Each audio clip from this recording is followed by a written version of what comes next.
Hi, everyone, and welcome to our third installment of our Women of the Week series. This week's Woman of the Week is Marquita Butler, who is our Girls Inc. director here at YWCA Minneapolis, and who also has a strong history and career in advocacy work and is currently serving as a city council member for Brooklyn Center. So we're so excited to have you, Marquita. Thanks for being with us. Hello, thanks for having me. So we'll get started by having you introduce yourself to us. If you could share your name, pronouns, and a fun fact about yourself so we can get to know you a little better, that would be great. Yeah, name is Marquita Butler and go by she, her pronouns. And a fun fact is that I love to travel and I've been to every continent except for Antarctica. I hope to get to Antarctica within the next 3 to 4 years. Wow, that's amazing. Super bold goal. Mhm. So could you tell us a little bit about your career and the focuses that you've had over your career? Maybe like your top 1 to 3 highlights or a couple things that have really stood out to you in your career. Yeah, so I can start with education. So I have a communications degree from Augsburg and then a master's that focuses on international comparative education from Loyola University of Chicago. And when I first graduated from college, I was in the corporate world and really didn't enjoy myself. Really didn't feel fulfilled, and so I wanted to go back to graduate school and do something in education. I just wasn't sure what it was, and so I've been in many different. After graduate school, went back to corporate for a little while. And then went into working at education in an educational system. And then I've worked in nonprofits. And I think the highlight for me is knowing I've realized that there's many different ways in which we can make an impact on young people's lives. And so for me, being able to create opportunities for young people is where I thrive. And so highlight for me I would say first would be working at the Harvest Network of Schools. In that role, I was the director of community partnerships, corporate and community partnerships, and then our volunteer program. And so I was able to create programs and bring programs to our scholars, like Big Brothers Big Sisters, where we went into corporate offices and had lunch with their bigs in a corporate setting. We had McPhail, which we were able to bring strings for free to some of our scholars. So that would probably be one of my bigger highlights in terms of career. And then transitioning to the YW has been a great experience because I love interacting with young people. But what this role gives me an opportunity to do is to take a step back and think more about strategy and the programs that we're rolling out and how it impacts the overall department. And so being able to have the lens of, instead of having like a single focus on one program, being able to see how all of these programs fit into a bigger strategy. So really excited about that. And then as Leah mentioned, I also serve on the city council, which that too has been a highlight, being elected official. Awesome. Well, I definitely want to come back to that piece about being an elected official, and especially as a woman and a woman of color in that kind of work. Would love to hear how that has been for you. What's that experience been like to be a female leader in the political world in this area? Yeah, so for me, the reason why I decided to run, our city, Brooklyn Center, is a minority majority city, meaning that there are more people of color than there are non-people of color.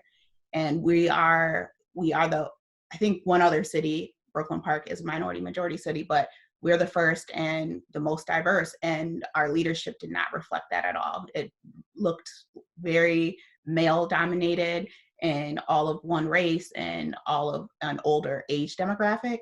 And so for me, oftentimes when I would go to community meetings, I never felt that my opinion was valued or that they even cared. And so that motivated me to run and have our voices heard, because representation is very important. And I think what I've seen in the 4 years that I've been on the council is that our conversations have changed, things that they may have shied away from before having conversations about. We're actually having those tough conversations, giving exposure to other groups that perhaps didn't get exposure in the past.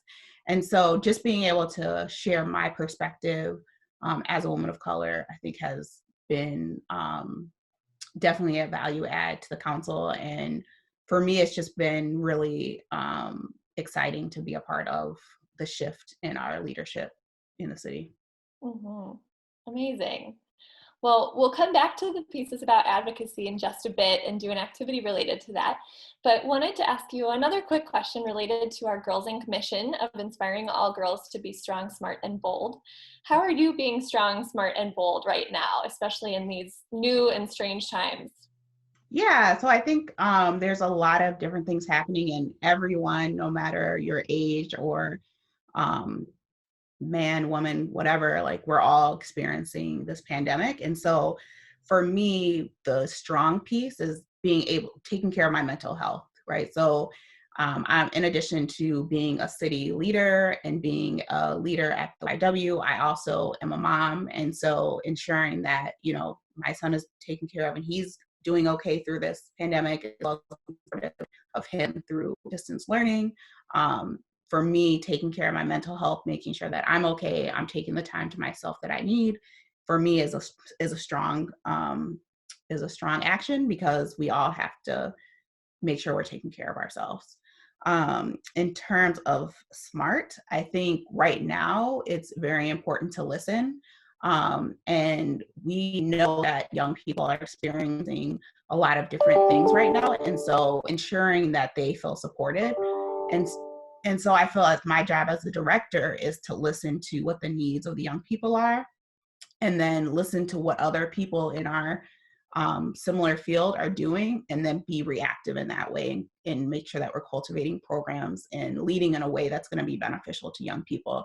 And same thing with the city, hearing community concerns. And right now we're only making policy decisions that are very important. So making sure that the policy decisions that we make are not harmful but beneficial to our residents.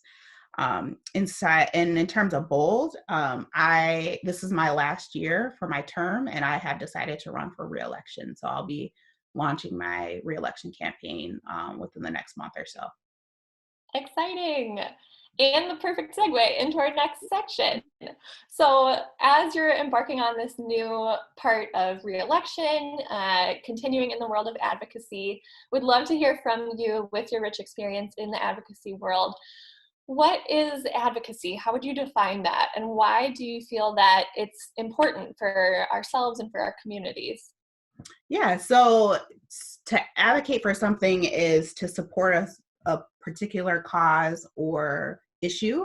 And it's important because there's so many things going on in the world, and so many issues that people have. And so it's really important to be able to speak to, if you're passionate about a particular topic, to be able to speak to that, and to be able to let the leaders that are in your community know what's important to you. Because at the end of the day, as leaders, we're here to serve the community. And so we need to know what is important to the community that we serve. And so being able to advocate and fight for something that's important and demonstrate why it's important can go a long way. And so it's very important, because especially for marginalized communities, because oftentimes when decisions are being made, the marginalized communities are the ones that are being overlooked. And oftentimes youth are being overlooked and not considered. And I am a firm believer that our youth are leaders now, our future leaders. And so having youth voice in the decisions that we're making is very important. Mm-hmm.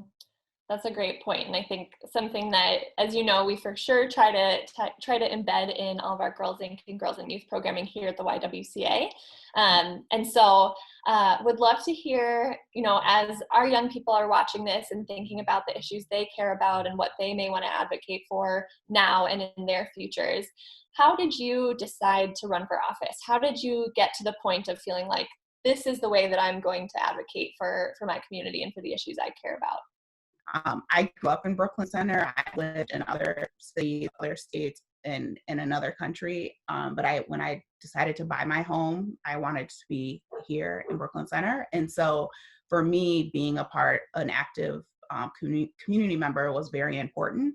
So for me, when I decided to think about what's important to me as a mom, as a homeowner, and as a resident, and what I want to see the city become, I think for me, at the time, we just weren't living up to our potential that we could be in a city. And so it's really important to, when you're thinking about what you want to be an advocate for, to think about your values and what's important to you, because the passion behind what's important to you is really going to be able to convince the leaders why they should consider the issues that you're raising. Mm-hmm. Yeah, that makes so much sense. And I know you have a small activity that you wanted to share and kind of talk through not only running for office, but how you produce the materials and the campaigning things and kind of your message when you're in that position of running for office. So I'll turn it over to you to kind of lead us through what that thought process and activity looked like. Political campaigns, they're a form of advertisement. So when you are producing materials, you want to essentially, in a short amount of space, sell yourself. So talk about the things that you want to cover is, what is your message? What are you advocating for, right? What are those key things that if they chose you, that you're going to fight for? What is your slogan? So slogans are big because it paints a picture of like who you are. It's kind of tough to see on here, but my slogan was Butler for City Council, committed to the community and dedicated to progress. And that's on my logo. It's a little small, but that was my slogan. And images are important. So when you choose a slogan, you want to choose an image that can resonate with people. And then I also included my picture because I grew up in Brooklyn Center. I felt that it was, people may recognize me. When I started campaigning, I ran into a lot of friends from high school that still lived in the city, or parents of friends. And so I thought it was important to like put a picture. It's not always necessary, but that's why I put my picture on there. And then also a chance to like get to know the candidate or get to know the person. So those are some important things to come across. And so for my flyer, I had my picture and my slogan and what I was running for. And then on the back, I had the issues that I carry about. So the first thing I put in bold is that I want to be your voice in City Hall.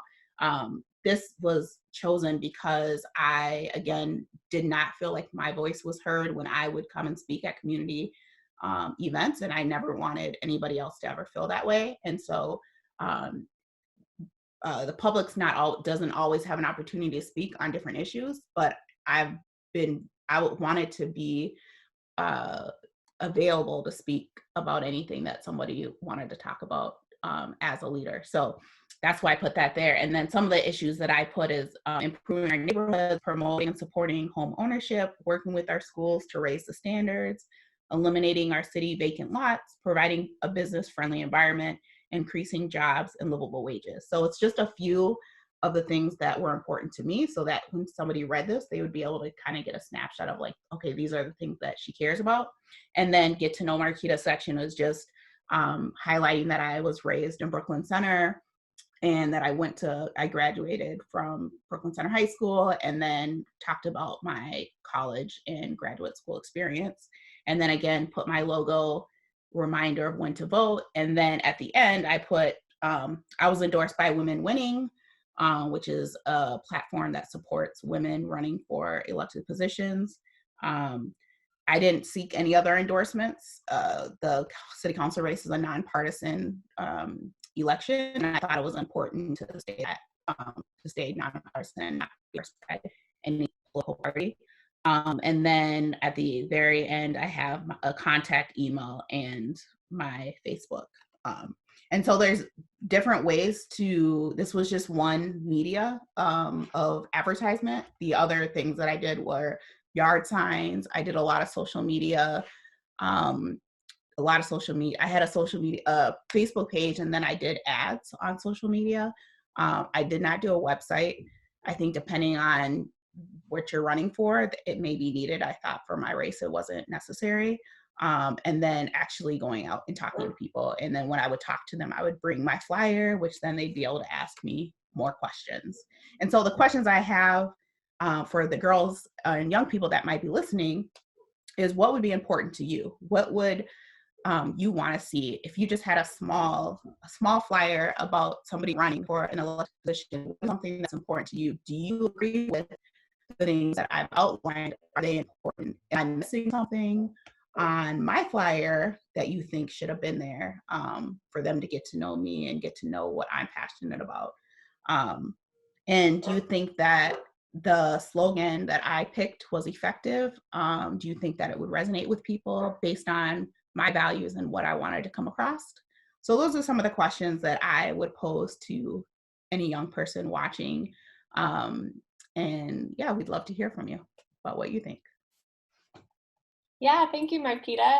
I would love to see those of you watching, if you want to create your own campaign materials, flyers, campaign slogans like Marquita shared with us, you can send those over to us at girlsinc@ywcampls.org, and we would love to see what you come up with and the issues you care about. One more quick question for you, Marquita. If we have folks listening who are really excited, want to get involved in their community related to issues they care about, but maybe don't feel like they want to run for an office, or they don't want to be that one person with the message, but they want to impact policy and things that are affecting their community, what are the best ways as an elected official that you hear from and have conversations with your community members that really impact you in the way that you make decisions? Yeah, so I think my advice would be to call your representative, email. I check my email several times a week. I have met with every single person that ever asked to meet with me. Sometimes some weeks are more than others, but to me, it's very important to hear people out, even if I don't agree with them, to hear what they have to say. So I definitely would say to not be afraid of like asking to meet with them one-on-one. If it's at the city level, you can show up to council meetings. Every council has a time that they open it up for the public. It's not filmed, and you can't speak. There's not a dialogue with the council, but you can go and say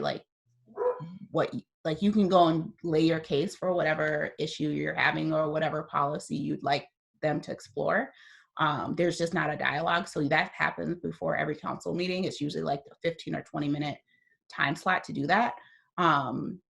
And besides that, the other advice I would give is get on, there's different committees that you can get on. There's different, so we we call them commissions in our city. So we have a financial commission, we have a housing commission. And so those commissions, we as the governing body look to them to ask questions and to ask them to do research or ask them to consider policies and give us recommendations. So getting on those commissions are important. But also, if you're still a young person in high school, a lot of cities have youth governing boards. So we have Brooklyn Bridge Alliance, where we team up with Brooklyn Park, and we have a governing board of young people that impact policy, and we hear from them very often. We recently passed T21, which raised the sale of tobacco to 21 years old. And that was all because young people came and asked us to do it. We also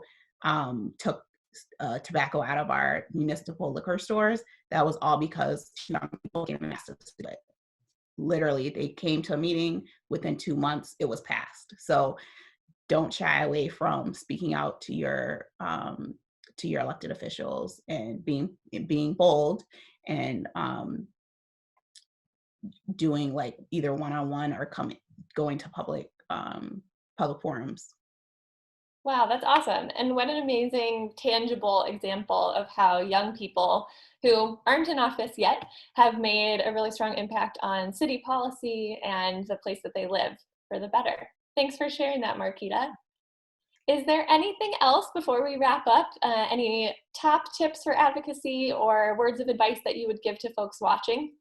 Yeah, I would just say my words of advice is that this is a quote that my dad has always told me, and it's lived with me from a very young age, is to always leave a place better than when you met it. And so for me, when I look back on I never envisioned being an elected official. This was not something that I ever thought I would become. But when I think about what I did in high school, so I was on the student council, I was and a class officer all 4 years. I was student rep on the school board. So there were things that I was doing and didn't really realize that experience and how it would build on where I am today. But I think I also was able to start the soccer program at my high school. So there's things that you can do now. You don't have to wait until you get older. So if there's things at school that you're not happy about, go and talk to the school board. Go and talk with another teacher or a trusted adult that you feel comfortable with to talk about how you can best approach like your school board. If there's things in your community, again, go to your elected officials, write to your elected officials. Feel free you can always reach out to me, M. Butler at YWCA mpls.org. If there's things that you want to talk through, I'm available. I'd love to connect with our young people and give any advice that I can. So those would be my advice to all the young people listening. That's great. Well, thank you again so much, Marquita,